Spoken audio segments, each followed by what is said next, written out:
Vous écoutez Pascal Pro et vous de 11h à 13h sur Europe 1 et vous réagissez au 01 80 20 39 21, Pascal. Et bonjour à Géraldine, bonjour à Fabrice Lafitte, bonjour à Olivier Guénec. L'actualité est grave ce matin, vous avez peut-être entendu ce matin précisément cette histoire abominable sur notre antenne, un témoignage bouleversant, choquant, celui de Christine. Sa belle-sœur Fabienne a été assassinée chez elle le 18 octobre près de Lille par un mineur sans papier de 17 ans. Fabienne était infirmière à la retraite, elle avait 68 ans. Elle a été torturée avec plusieurs coups de couteau. L'individu atteint de troubles psychiatriques arrive illégalement en France. Il s'est suicidé d'ailleurs dans sa cellule. Je vous propose d'écouter Christine, la belle-sœur de Fabienne. Ma belle-sœur rentrait en vélo de son sport. Elle a parlé 2 minutes à une voisine qui discutait avec elle. Après, elle est rentrée chez elle. Est-ce qu'il était là? On n'en sait pas plus. Est-ce qu'il l'a poussée parce qu'elle devait rentrer son vélo dans sa maison? Et elle s'est retrouvée prise avec cet individu. Elle a crié très fort. La voisine d'à côté est intervenue parce qu'elle l'entendait hurler. Elle l'a retrouvée à moitié nue sur un fauteuil et le migrant au-dessus d'elle qui était en train de l'étrangler. Elle a voulu intervenir, mais il l'a complètement mise par terre et cette dame a eu un traumatisme crânien. Elle s'est sauvée. Et cet individu, il a complètement torturé ma belle-sœur, lacéré de coups de couteau, 7 coups de couteau dans le vagin, les mains tranchées, scalpé, égorgé et dénudé complètement. Voilà. Mon frère est rentré parce qu'il devait la prendre. Il est rentré, il a vu que la porte était ouverte. Il n'a pas trouvé, il n'a pas vu le migrant. Et il a retrouvé sa femme allongée par terre, les jambes écartées, dans une mare de sang. Témoignage abominable de Christine, qui est donc la belle-sœur de Fabienne. Elle était l'invitée ce matin de Dimitri Pavlenko sur Europe 1. Je pense que nous sommes avec Lionel Gougelot, qui est notre correspondant d'Europe 1 dans le Nord. Bonjour Pascal. C'est très difficile évidemment d'enchaîner derrière la puissance et la force d'un témoignage comme celui-là. Est-ce qu'on peut retracer le parcours de celui qui d'ailleurs s'est tué depuis, s'est pendu dans sa prison? Il était en détention provisoire. C'est un parcours particulier, c'est un parcours assez compliqué et c'est un parcours qui pose beaucoup de questions. Alors d'abord, ce que l'on sait de ce garçon né en 2006, c'est qu'il est arrivé en France en 2022 et on ne connaît pas précisément quel a été son parcours justement pour arriver sur le territoire français. Ce que l'on sait, c'est qu'en janvier 2022, il a été placé en foyer d'aide à l'enfance dans un tribunal, dans un foyer, pardonnez-moi, des Alpes-Maritimes. Donc là, nous sommes en janvier 2022. En juin 2022, on retrouve sa trace également dans un foyer à Antibes, toujours sur la Côte d'Azur. Et on le retrouve plus d'1 an plus tard, en septembre 2023, cette fois, dans un foyer de Vambrechy, juste à côté de Lille. Alors, que s'est-il passé durant cette année et demie pratiquement, hein? Eh bien ça, on le sait du fait de son parcours pénal, entre guillemets. Pourquoi? Parce que il s'est rendu coupable de divers faits de violence. Il a d'abord été interpellé en mars 2022 à Valognes, dans le Doubs, interpellé pour des violences dont on ne sait pas s'il y a eu des suites judiciaires. En septembre 2022, 2023, pardonnez-moi, il a été repéré dans un RER d'Aulnay et donc là, il était auteur d'une agression particulièrement violente sur une voyageuse. Il a été placé en garde à vue. Il a été décidé de le placer dans un hôpital psychiatrique. Il a été pris en charge par le SAMU et au moment ou dans les heures ou dans les minutes peut-être même qui ont suivi son placement en hôpital psychiatrique, il a tout simplement pris la fuite. Et quelques jours plus tard, on le retrouve dans le Nord, cette fois à Jeumont. Il est visiblement auteur d'un vol dans la gare SNCF de Jeumont, dont on ne connaît pas encore les circonstances précises. Là encore, il est interpellé, placé en garde à vue. Il y a un placement en hôpital psychiatrique, encore une fois, qui est décidé à l'hôpital de Maubeuge. Nous sommes le 26 septembre dernier, donc, sauf que 3 jours plus tard, il réapparaît, ce jeune homme, dans le fameux foyer de Ventbrechy dont je vous parlais à l'instant, 3 jours après. Alors pourquoi s'est-il retrouvé dans ce foyer de Ventbrechy? Quel a été effectivement le suivi? Eh bien, c'est l'objet de questions. On ne sait toujours pas pourquoi. Eh bien, après ce placement en hôpital psychiatrique à Maubeuge, c'est-à-dire la dernière étape de son parcours en quelque sorte, pourquoi finalement il s'est retrouvé dans la banlieue lilloise. Lionel Gougelot, correspondant d'Europe 1 dans le Nord. On marque une pause et on revient avec vous, Lionel. Europe 1. Pascal Pro et vous. De 11h à 13h sur Europe 1 et Pascal, nous retrouvons Arthur qui nous a appelé au 01 80 20 39 21. Et Lionel Gougelot va également rester avec nous parce qu'on a d'autres questions à lui poser sur ce drame. Mais Arthur voulait intervenir. Bonjour Arthur. Bonjour Pascal, bonjour à toute l'équipe. C'est ce problème de la sécurité évidemment qui est au cœur de ce drame, bien sûr. Vous habitez où, Arthur ? Je suis en Normandie. Bon, est-ce que dans une petite ville, dans une grande ville ? Je suis à proximité d'une ville moyenne, 150 000 habitants avec agglomération, à Caen exactement. Bon, vous avez des enfants peut-être, Arthur ? J'en ai un, ouais. Quel âge il a ? 3 ans. Bon, donc vous n'êtes pas confronté aux adolescents qu'on laisse parfois sortir le soir et ça peut être inquiétant lorsqu'on a un garçon, une fille qui ont 16 ans, 17 ans, 18 ans et on se dit, voilà, qu'est-ce qu'il peut arriver dans la ville ? Parce que les parents se posent forcément ces questions-là. Qu'est-ce que vous inspire ce drame ? On parle bien du drame de Crépol, hein, on est bien d'accord ? Non, là nous ne sommes pas sur le drame de Crépol, on est sur la sécurité en général et ce témoignage bouleversant et effectivement en fait tous ces sujets n'ont pas de lien les uns avec les autres. Le Crépol, c'est un sujet particulier avec des délinquants, ou en tout cas l'enquête le déterminera, ou des criminels qui sont nés sur le sol de France et qui, dans une soirée, il y a eu un jeune garçon, Thomas, qui est tué. Là, on est sur un mineur sur le sol de France, mais qui est un mineur étranger. Et qui sans doute n'aurait pas dû se trouver sur le sol de France. Donc ce sont deux sujets extrêmement différents qui ont un point commun, l'insécurité, mais ce n'est pas du tout les mêmes sujets. Alors l'insécurité, déjà au vu de comment c'est géré par l'État, on a vu récemment Elisabeth Borne qui a dit qu'il y avait un sentiment d'insécurité grandissant. C'est ce qu'elle dit ce matin dans le Figaro. Mais en fait, il se réveille complètement après la bataille. En fait, c'est-à-dire que c'est pas nouveau. Ça gangrène les quartiers, ça gangrène les campagnes, les villes moyennes. Regardez une ville comme Nantes maintenant, qui était une ville plutôt paisible auparavant. Nantes est devenue un coupe-gorge sur toute la ville, ahurissant. En fait, à partir de quel moment l'État ne se réveille que maintenant ? On a M. Darmanin qui fait des tweets quotidiens pour annoncer les personnes qui ont été expulsées, comme si qu'il se rendait compte maintenant que la cocotte était en train de fuser depuis un bon moment et que là maintenant faut tempérer. Mais en fait non, ça fait des années qu'on est sur ces problèmes-là. Il y a accélération quand même avec le phénomène de mineurs isolés. J'ai l'impression qu'en 10 ans, les choses ont changé radicalement. Vous citez la ville de Nantes, c'est un bon exemple. Il y a 10 ans, Nantes n'était pas dans cet état-là. Et notamment les mineurs isolés sont un souci que manifestement l'État n'a pas su résoudre. Bordeaux, pareil. Et Bordeaux, nous avons ces témoignages, Rennes également. Mais aucune ville n'est épargnée. Des Parisiens. Ah oui, non, aucune ville n'est épargnée. Et le problème, c'est qu'on n'a aucune réponse par rapport à ça. Les forces de l'ordre le disent elles-mêmes, qui sont les premiers témoins, entre guillemets, de toutes les exactions qui peuvent être commises. Ils peuvent rien faire. Les magistrats se renvoient la balle avec les juges, les associations, etc. En fait, c'est à l'image de ce qui est maintenant, c'est que c'est plus du tout. On a l'impression qu'il n'y a plus personne aux commandes. Mais Arthur, moi je pose souvent cette question en même temps qu'il y a ces débats généraux. Est-ce que vous-même, vous avez été victime d'une agression ces derniers mois ou ces dernières années? Mais ces dernières années, non, parce que vous savez, je grandis, donc. Je traîne moins en ville, etc. Mais donc c'est pas non plus tout le monde. C'est-à-dire que quand je pose cette question, vous avez effectivement, vous faites peut-être plus attention d'ailleurs, je ne sais, mais en tout cas, vous-même n'avez pas été agressé, vous n'avez pas été volé, votre maison n'a pas été cambriolée, il n'y a pas eu un symptôme de l'insécurité qui vous a frappé. Non, mais j'ai des amis qui se sont fait agresser encore il y a 1 an, mais des amis proches. C'est-à-dire que j'ai vu un ami, je connais un ami à moi qui s'est fait littéralement lyncher, arrêté. Il était sur son vélo, ils lui ont demandé une cigarette, ils l'ont couru après.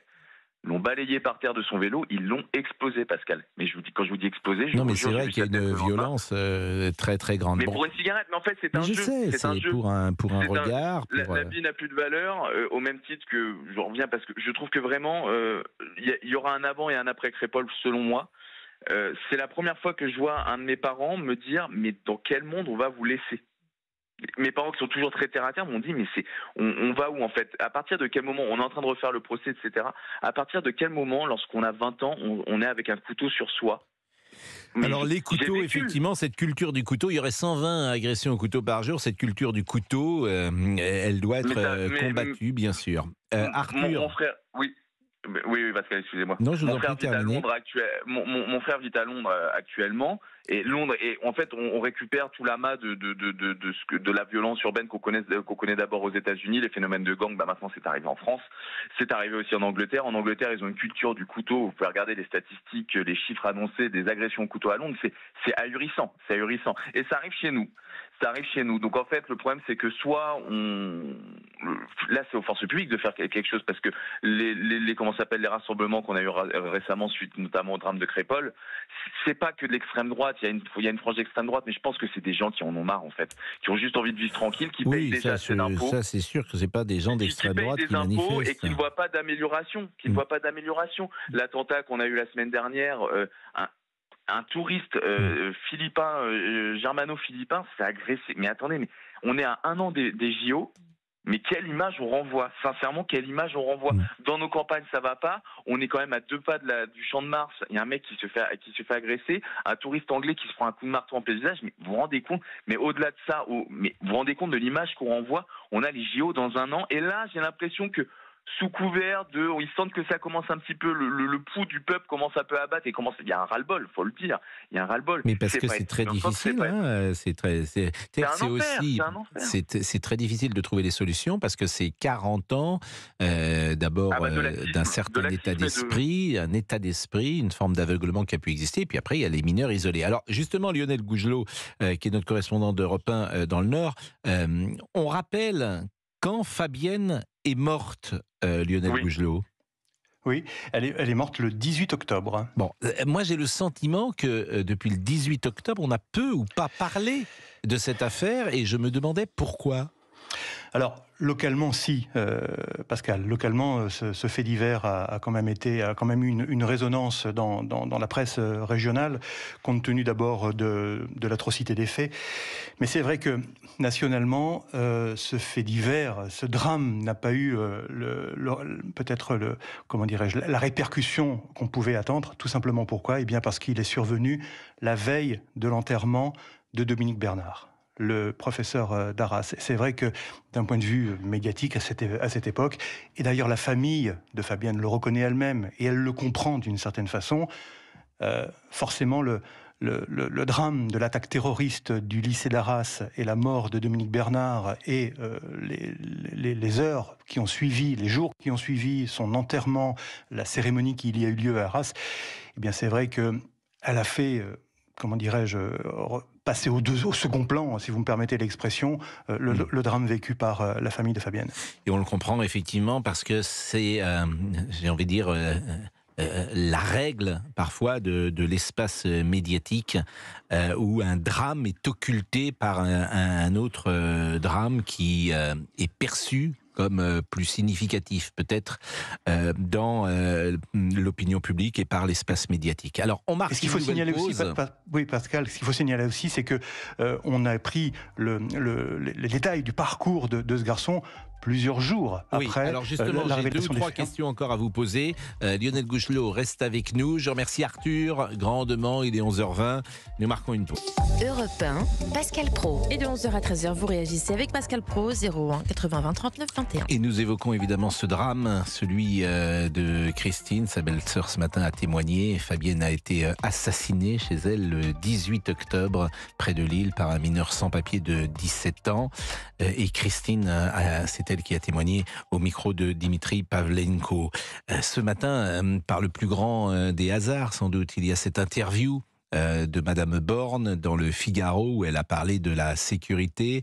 Il y a un besoin évident d'autorité, dit-elle, et une attente de sécurité sur tout le territoire. Je pense notamment aux villes moyennes, aux campagnes qui ne sont pas épargnées par ce sentiment que la violence augmente. Et ce concept de sentiment de sécurité, pour tout vous dire, on imaginait que plus personne ne l'emploierait, qu'aucun homme politique ne l'emploierait. Eh bien, Madame Borne l'a employé. Et effectivement, il a fait réagir Madame Toraval, qui est la maire de Romans-sur-Isère, qui était l'invitée, elle, de Sonia Mabrouk sur Europe 1 à 8h15 ce matin. Europe 1 et CNews. Moi, j'ai beaucoup de respect pour les gens qui s'engagent et qui ont des responsabilités, mais je me permets de dire que non, je ne peux pas entendre ce qui est dit par Madame le Premier ministre. Je dis juste une chose, c'est que l'insécurité, ce n'est pas un ressenti, c'est une réalité vécue. Lionel Gougelot est donc avec nous. Fabienne est décédée le 18 octobre. Son assassin, son meurtrier, a été immédiatement identifié, Lionel Gougelot, et immédiatement il a été mis en détention provisoire. Oui, ça s'est joué en quelques heures, parce que les enquêteurs sur la scène de crime particulièrement violente, que Christine a décrite tout à l'heure, les enquêteurs ont retrouvé sur place sa carte de transport avec son identité. Donc l'agresseur présumé a rapidement été identifié, même si il était dans une situation administrative très très particulière. Il était où il dormait où? Quel était justement, son parcours? c'est la question. Ça, on ne le sait pas. C'est ce que je vous ai décrit tout à l'heure. Voilà, il a navigué de foyer en foyer. Sur les derniers jours donc de sa présence sur la métropole lilloise, il était censé être accueilli dans un foyer de Vambrechy. Cela dit, juste quelques heures après les faits, il errait dans les rues de Lille, et c'est comme ça qu'il a été interpellé, figurez-vous, parce que ce garçon a hélé une patrouille de police en pleine nuit pour lui demander où est-ce qu'il pouvait trouver un foyer pour être hébergé. Et c'est comme ça qu'il a été identifié et donc rapidement interpellé. Bon. Et il s'est suicidé. Il s'est suicidé quand ? Il s'est suicidé le 10 novembre dernier dans sa cellule de la prison de Longnes, dans le Pas-de-Calais, où il avait été placé en détention provisoire dans le cadre de l'enquête, évidemment, dans le cadre de l'instruction qui a été ouverte ici au parquet de Lille. Et il y a des questions sur son suicide, parce qu'évidemment, on est étonné. Il était tout seul dans cette cellule ?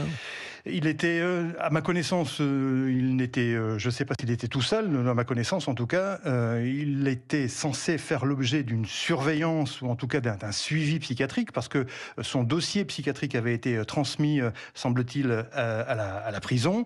Il devait faire l'objet d'examens, et finalement, il semblerait que ses conditions de détention n'aient pas pris en compte, justement, sa fragilité ou sa dangerosité psychiatrique, ce qui fait qu'effectivement, les conseils, les avocats de la famille se posent beaucoup de questions également sur les circonstances de ce suicide en prison.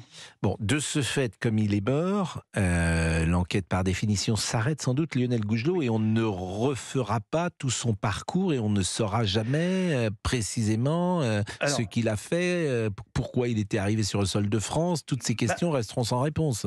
Pas forcément, parce qu'effectivement, si son suicide en prison met fin à l'action publique, à l'action pénale, la famille de Fabienne entend bien engager maintenant des poursuites contre les différentes institutions, les différentes structures d'accueil qui ont failli finalement dans le suivi, dans le contrôle de cette adolescence sans papier qui était en quelque sorte, me disait hier Christine, une espèce de grenade dégoupillée lâchée dans la nature. Et donc, compte tenu des failles, des manquements qu'il y a eu dans le suivi de ce garçon, eh bien la famille va demander des comptes d'une certaine façon, et peut-être que justement à cette occasion on saura mieux quels ont été les manquements et les failles dans le parcours de ce garçon. Moustapha est avec nous, on l'écoutera peut-être après la pause. Moustapha, sur l'insécurité, il habite Vaux-en-Velin et il va pouvoir peut-être témoigner. Je remercie Lionel Gougelot grandement. Lionel, vous êtes dans votre nord natal, mais vous êtes régulièrement également à Paris. Exactement. Je ne sais pas si Pascal, vous allez venir pendant la saison de Noël, peut-être. C'est prévu. On pourra vous écouter le matin. Exactement. À quelle heure ? Entre 6h et 9h, la matinale de vacances en quelque sorte, entre Noël et Nouvel An. J'aurai le plaisir de retrouver toute l'équipe d'Europe 1. Donc vendredi 22, samedi 23, dimanche 24, c'est-à-dire que le lundi 25 décembre, vous serez à 6h du matin sur l'antenne d'Europe 1 ? Alors le 25, ça sera Elam Medjahed en l'occurrence, et moi je prendrai le relais à partir du mardi. Le 26 décembre. Exactement. Écoutez, ce sera avec plaisir, même si on se lèvera peut-être un peu plus tard, parce que nous profiterons de quelques jours de vacances avec Géraldine. Et vous serez à l'antenne jusqu'au 1er janvier? Non, jusqu'au 29. Jusqu'au vendredi. Bon, écoutez, merci en tout cas Lionel, les auditeurs évidemment d'Europe 1 vous connaissent depuis de nombreuses années, et c'était un plaisir d'être avec vous entre 11h et 11h30, même si cette actualité évidemment est dramatique. La pause, à tout de suite.